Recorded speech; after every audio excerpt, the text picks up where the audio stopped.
Salam, hər həftənin çərşənbə axşamı saat 16:30-da Real TV-də Mədəniyyət 2040 efirdədir və bugün də Mədəniyyət, Azərbaycan Mədəniyyəti 2040 konsepsiyasını qonağımızla müzakirə edəcəyik. Qonağımız isə Azərbaycan Respublikası Mədəniyyət Nazirliyi tabeliyində fəaliyyət göstərən Elmi Metodiki Mərkəzin Strateji Təhlil Sektorunun müdiri Dağlar Yusifdir. Dağlar müəllim, xoş gəlmişsiniz.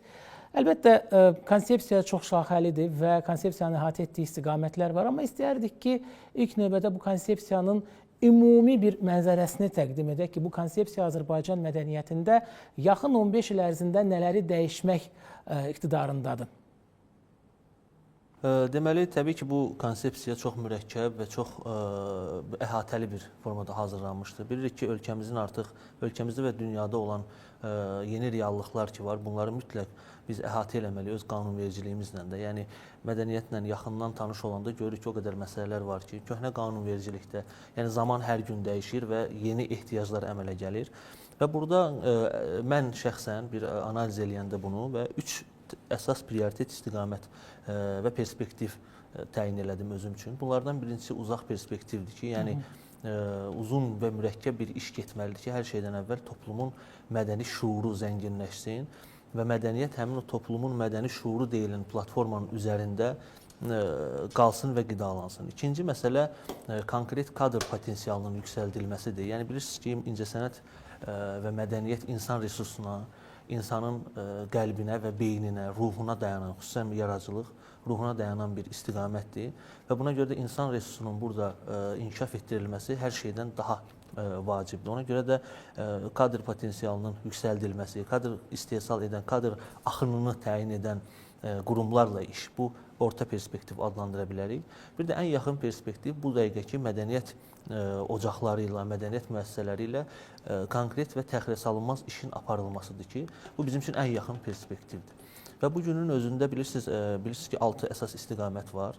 Bu mədəniyyət konsepsiyası 6 əsas istiqaməti müəyyən edir və əsas məqsəd burada çox qəribə bir məsələ var. Bilirsiniz, mədəniyyət həm bəşəri bir şeydir.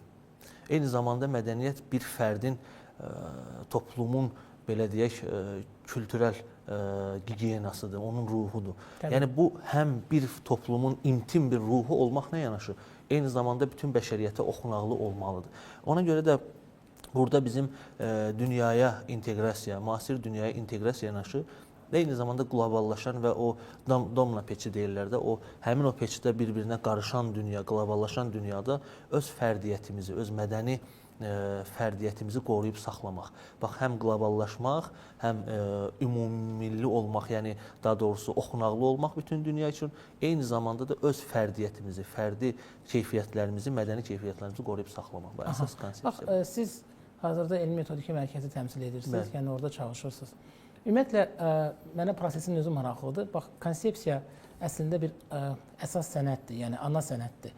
Amma təbii ki, metodiki vasitələr də olacaq, tövsiyələr də olacaq. Yəni, o vasitələr bu konsepsiyanın təfərrüatlı şəkildə açılması, yəni o icra prosesində hansı rol oynayacaq? Ümumiyyətlə, o tövsiyələr, metodiki tövsiyələr nədən ibarət olacaq sizcə? Bax, nələr hazırlanır hazırda? Ümumiyyətlə, indi biz işçi qrup ki yaranıb hər istiqamət üzrə. Bax, o sual istəyirəm mən sizə. İşçi qrup ki yaranıb hər istiqamət üzrə, məsələn, Azərbaycan dilinin inkişafı, davranış mədəniyyəti, bilgi mədəniyyəti, mədəni irsin qorunması və incəsənətin, ədəbiyyatın və s. Yəni, bunlar hər birisi böyük bir işçi qrupdur və hər işçi qrupun daxilində də alt qruplar var. Yəni, məsəl üçün, incəsənətin inkişafı proqramında 5-6 alt qrup olacaq. Məsələn, bunlardan biri teatrdır, digəri ədəbiyyatdırsa, teatr ola bilər, kino ola bilər və s. və ilaxır, yəni müxtəlif şeylərdir. Və bu alt qrupların hər biri də yəni mütəxəssislərdən ibarətdir. Bu mütəxəssislər də konsepsiyalaşdırırlar ümumi. Yəni, burada ümumi deyəndə o qədər geniş bir mahiyyət var ki, uşaqların təfəkküründən, uşaqların şuurunda mədəniyyətin doğulmasından tutmuş, ən son, ən konseptual və institusional obyektlərə qədər bunu əhatə edir və biz çalışırıq ki, alt qruplar olaraq, indi bizim işimiz hələ təzə başlayıb, yəni incəsənətin inkişafı işçi qrup təzə başlayıb, hələ ki, ümumi prinsiplərə yiyələnməyə çalışırıq, bu konsepsiyanı dərindən öyrənməyə çalışırıq, perspektivləri müəyyən etməyə çalışırıq. Bundan sonra isə artıq alt qruplara bölünüb, konkret sahələr üzrə mütəxəssislər öz işlərini görəcəklər və burada da təbii ki, Elmi Metodiki Mərkəzin və ümumiyyətlə metodiki tövsiyələrin çox böyük əhəmiyyəti var. Çünki bilirsiniz necədir? Biz tamaşaçı olaraq məsəl üçün götürək teatrı. Teatrda biz tamaşaçı olaraq müəyyən şeyləri görürük, amma o qədər xırdalıqlar var ki, onları çox dərindən öyrənmək lazımdır. Ümumiyyətlə isə qaldı tövsiyə, məsəl üçün konsepsiya və s. bunlara qalanda mədəniyyət o qədər mürəkkəb bir anlayışdır ki, məsəl üçün mən aktyorlarla işləyəndə, gənc aktyorlarla işləyəndə problemin bir formal qatı var da, məsəl üçün bu hal. Amma mən onu analiz edəndə görürəm ki, bu uşaqda olan bu fərdi problemin kökü əslində bizim 300 il, məsəl üçün, əsarət yaşamağımız, başqa dövlətin əsarəti altında yaşamağımızın çox böyük əhəmiyyəti var. Çox böyük təsiri var bu uşağa. Bu uşaq heç onu özü bilmir ha. Amma kollektiv təhtərşurdan elə informasiyalar gəlir ki, elə komplekslər gəlir ki, yəni ona görə də biz məsəl üçün keçən dəfə mən işçi qrupda da dedim. Bir müqavimət yaranır da sanki. Müqavimət yaranır, natamamlıq kompleksi yaranır. Məsəl üçün o dediyimiz o 300 illik əsarətdə o qədər bizə deyiblər ki, yox, siz narahat olmayın. Yəni bizi aşağı o əsarətdə olmaq kompleksi ki var. Məsəl üçün bu gün aktyorlara deyəndə ki, bəlkə bunu bu cür ifadə eləyəsən, qışqırmayasan, bağırmayasan, deyir mən eləmək istədim, amma qorxdum deməyə. Yəni niyə qorxursan? Nədən qorxursan? Məsəl üçün ailə tərbiyəsi, uşaqları bu gün biz necə böyüdürük? Ona görə davranış mədəniyyəti. Biz uşaqlarla necə davranırıq? Məsəl üçün uşaq 18 il, yox sən bilmirsən, sən hələ uşaqsan, sən deyə bilməzsən, bu mühitdə böyüyür. Gəlir düşür İncəsənət Universitetində, burada ondan böyük bir azadlıq tələb olunur. Yəni yaradıcılıq hər şeydən əvvəl mütləq azadlıq tələb edir. Və bu uşaq o komplekslərlə böyüyən, həmin o səhv davranış mədəniyyəti içində böyüyən uşaq artıq mədəniyyətə düzgün inteqrasiya edə bilmir. Yəni adi bax bu ən adi bağçadan, məsələn teatrın inkişafından danışırıq, gərək birinci bağçadan danışaq. Məktəbdən bu uşaqlar hansı kültür səviyyəsində gəlirlər və universitetdə bu uşaq metroda, marşrutda necə yetişirlər və universitetdə gəlib bu sənətə yiyələnirlər. Yəni böyük bir işdir və çox gərgin iş prosesi getməkdədir və mən düşünürəm ki, əgər biz bu konsepsiyanın elə bir ən azı 50%-ni həyata keçirə bilsək, Azərbaycan mədəniyyəti üçün çox böyük bir dönüş nöqtəsi yarada bilərik. Bax bu istiqamətləri ki biz deyirik, bax bu istiqamətlərin mərhələli şəkildə həyata keçirilməsi. Risklər nədən ibarətdir sizcə? Bax, siz qeyd edirsiniz, burada təhtəşüuru, davranış mədəniyyəti, çünki bu da son dərəcə vacibdir. Amma risklər də var təbii. Konsepsiyanın həyata keçirilməsi, ümumiyyətlə onun yazılışında belə yəqin ki, o risklər nəzərə alınıb. Bugün biz Azərbaycan mədəniyyəti hansı risklərlə üz-üzədir bu konsepsiyanın elə həyata keçməsi istiqamətində? Risklər nədən ibarətdir? Risklər hər şeydən əvvəl bundan ibarətdir ki, biz yəni məsəl üçün biz əsasən bəhrələnməyə çalışırıq beynəlxalq tendensiyalardan, elə deyilmi? Amma məsəl üçün biz belə ifadələr işlədir də, dünya teatrı, əslində dünya teatrı deyə bir anlayış yoxdur. Rusların Rus teatrı var, Amerikanın Amerika teatrı var, Azərbaycan isə Azərbaycan teatrı var, Azərbaycan mədəniyyəti var. Bax biz ən riskli məqamlardan biri budur. Biz beynəlxalq təcrübələrdən yararlandığımız zaman çox ehtiyatla davranmalıyıq ki, öz milli, mədəni, mənəvi kodlarımızı dağıtmayaq. Öz milli, mədəni kodlarımızı diri saxlamağı bacaraq. Yəni ki, Azərbaycan, Amerika deyil, Böyük Britaniya deyil. Orada hər hansı bir uğurlu şey onun öz toplumuna və tarixi gerçəkliyinə aid olan bir konsepsiyadır. Amma biz öz milli, mədəni, məsəl üçün, bizim muğamımızdan, bizim aşıq sənətimizdən, bizim nağıllarımızdan, bizim mifologiyamızdan, folklorumuzdan bəhrələnən insanlar çox olub. Amma biz bu gün muğamı teatra çevirə bilmişikmi? Muğamın o harmoniyasını teatra gətirə bilmişikmi? Biz Azərbaycanlı keçən dəfə maraqlı yanaşmalar yeri gəlmişkən. Keçən dəfə də orada işçi qrupda bir nəfər dedi ki, biz Azərbaycançılıq məfkurəsi deyirik, bu sözü işlədirik. Amma neçə faizimiz bilirik Azərbaycançılıq məfkurəsi konkret nədən ibarətdir? Azərbaycanlılıq məfkurəsi hansı bəndlərdən ibarətdir ki, biz hansısa iş səviyyəsinə, iş görmək mərhələsinə gələndə bizə konkret bəndlər və o konseptuallıq lazımdır. Ona görə də yəni hər şeydən əvvəl özümüzü öyrənmək. Bu bizim üçün Leninin bir sözü var idi. Deyir ki, biz son dəfə birləşmək üçün son dəfə ayrılmalıyıq. Bəlkə də bu bizim növbəti 100 illik üçün son şansımızdır ki, bax biz bu proqramı işləyək. Və bu proqramdan biz uzaq çıxsaq, mən düşünürəm ki, növbəti 100 illikdə Azərbaycan mədəniyyəti üçün çox böyük bir təməl qoyula bilər. Çünki ən önəmli olan bir şey sənin olan aşıq, məsəl üçün Brecht epik teatr yaratmışdı, konsepsiya, yeni dünya. Amma o şərqin aşıq sənətindən çox böyük, nağılçılıq sənətindən çox böyük təsirlənmişdi. Amma biz bu gün aşıq sənətini aşıq teatrı yarada bilirikmi? Muğam teatrı yarada bilirikmi? Füzuli teatrı yarada bilirikmi? Nizami teatrı yarada bilirikmi? Son 30 ildə biz Nizaminin 5 xəmsəsindən bir dənə orijinal tamaşa qoya bilmişikmi ortaya?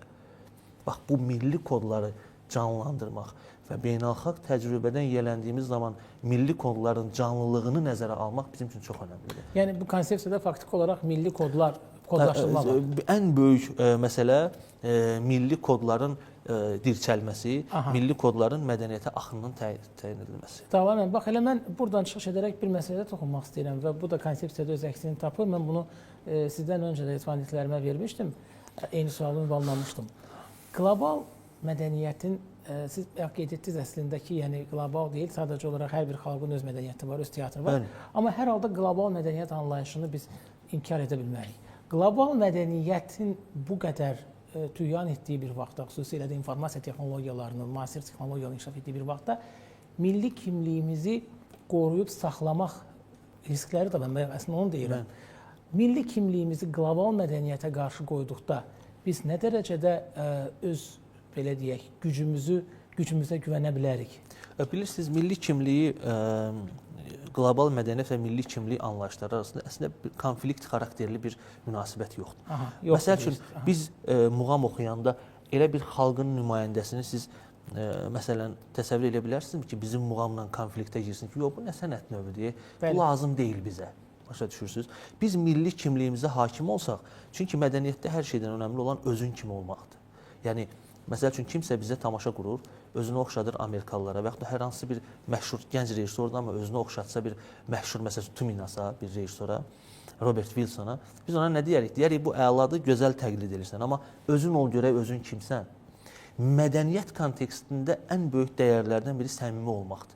Mədəniyyət kontekstində ən böyük dəyərlərdən biri özün kimi olmaqdır. Və bu özün kimi olmaq da, əgər biz özümüz öz mədəniyyətimizi öyrənsək, bugünün özündə də məsələn davranış mədəniyyəti. Zaman var idi ki, Azərbaycanda hər hansı bir bəy bir kənddən keçəndə atdan düşürdü, atı arxasınca sürüyürdü, çəkirdi və yəni nəyə görə deyirəm?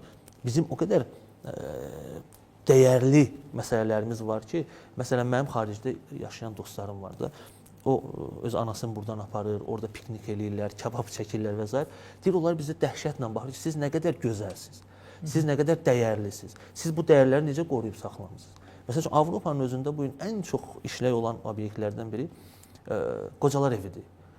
Yaşlı insanlara bizim münasibətimizə baxın, amma məsəl üçün deyir, Stokholmda 800-dən çox qocalar evi var. Peki bu da onların mentallığı. Yəni bu da onların mentallığı da, amma bu axı insani dəyərlərə zidd bir şeydir. Yəni obyektiv gözəl olan və obyektiv pis olan şeylər var da. Sən valideyninə qayğı göstərmirsənsə, bütün mədəniyyətlərdə və bütün kontekstlərdə bu pis bir şeydir. Amma biz bu dəyərləri necə qoruyub saxlamışıq? Böyüyə, kiçiyə, sevgi, məhəbbət, mərhəmət. Adi biz müharibə elədik.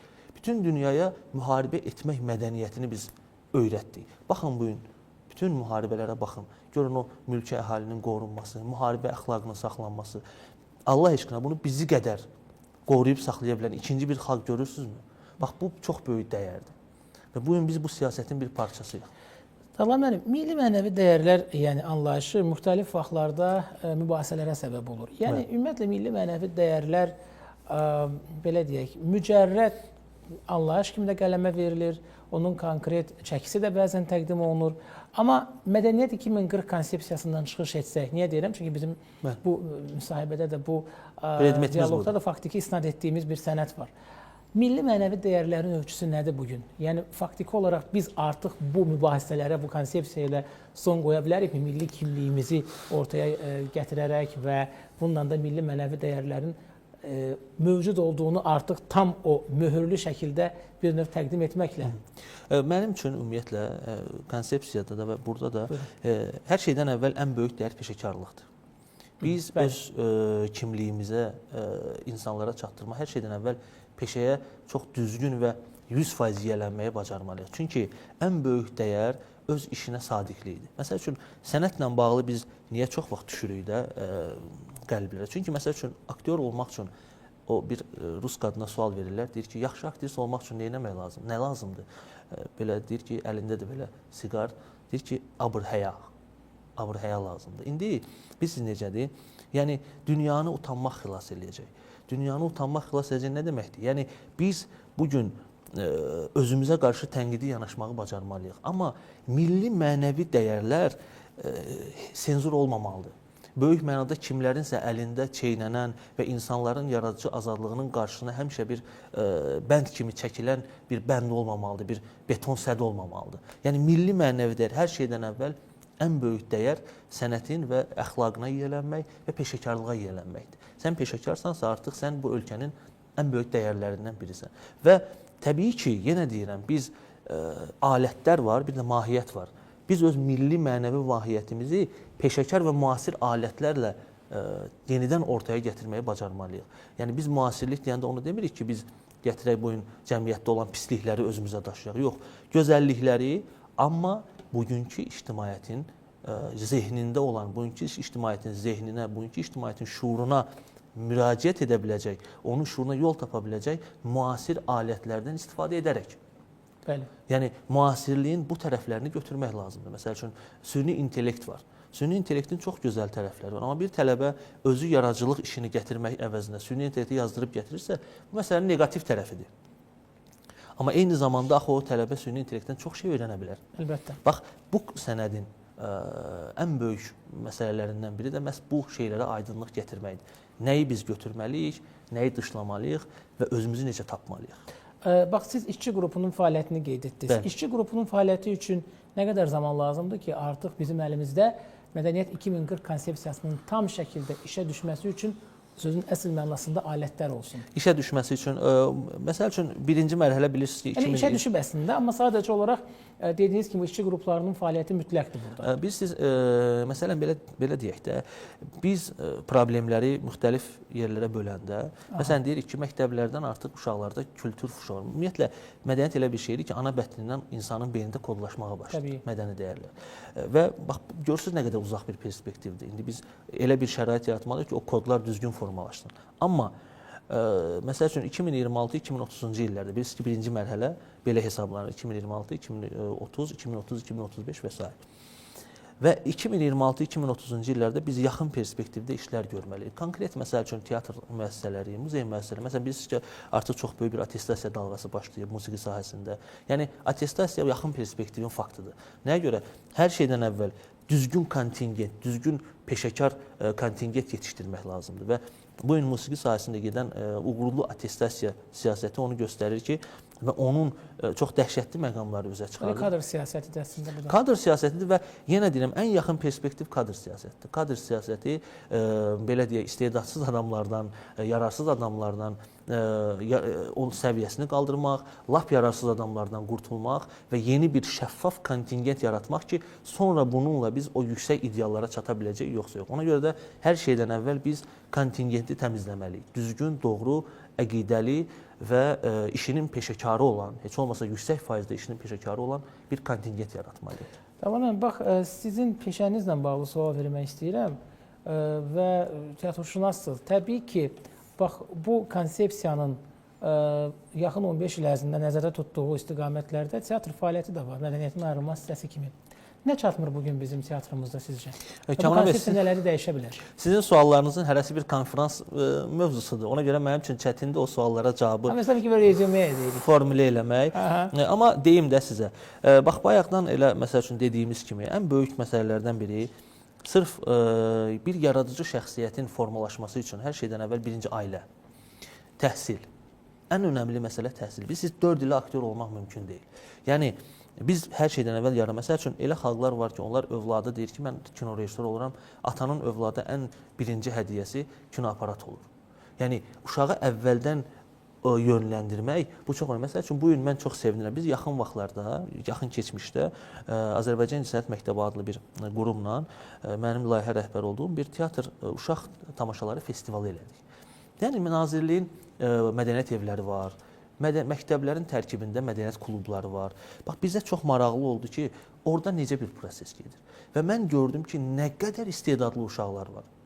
Və bu uşaqlar üçün bunu çox eləmək lazımdır. Çünki sabah, bax, bu uşaqlar İncəsənət Universitetinə gələndə artıq onların beynində bir 3 dənə festival. Bilirsiniz nə deməkdir? Bir dəfə səhnəyə çıxmaq insanın içini bilirsiniz nə boyda genişləndirir. Bax, məsəl üçün, birinci prioritet uşaqlarla düzgün mədəniyyət siyasətini onlara şamil etməkdir. Mənim əqidəmə görə ən birinci məsələ o 3-6 və ondan sonraki yetkinlik dövrünə qədər olan yaş prosesində insanların düzgün şuurunda düzgün mədəniyyət platformasını formalaşdırmaqdır hər şeydən əvvəl. Çünki bu gün müəyyən, məsəl üçün o gün biz tədbirdə idik, Qərbi Azərbaycanla bağlı mədəni. Bəli. Yəni yol əslində mədəniyyətlə gedilir. Yəni müharibə, döyüşmək bu nəticədir. Amma ora gedən yol nədir? Ora gedən yol ancaq mədəniyyətdir. Ona görə də biz bu gün hər şeydən əvvəl, məsəl üçün bizim ən böyük sənətkarlarımız dram dərnəyindən çıxır. Lütfi Məmmədboyevun dram dərnəyindən, Lütfi Məmmədboyevun dram dərnəyindən, filankəsin dram dərnəyindən. Çünki uşaqlıqdan artıq insanı yönəltmək və onlarda bu platformanı yaratmaq çox önəmlidir. Tamam, təşəkkür edirik studiyamıza gəldiyinizə və vaxt imkanları çərçivəsində təbii ki, mövzunu davam etdirdiyinizə görə minnətdarıq.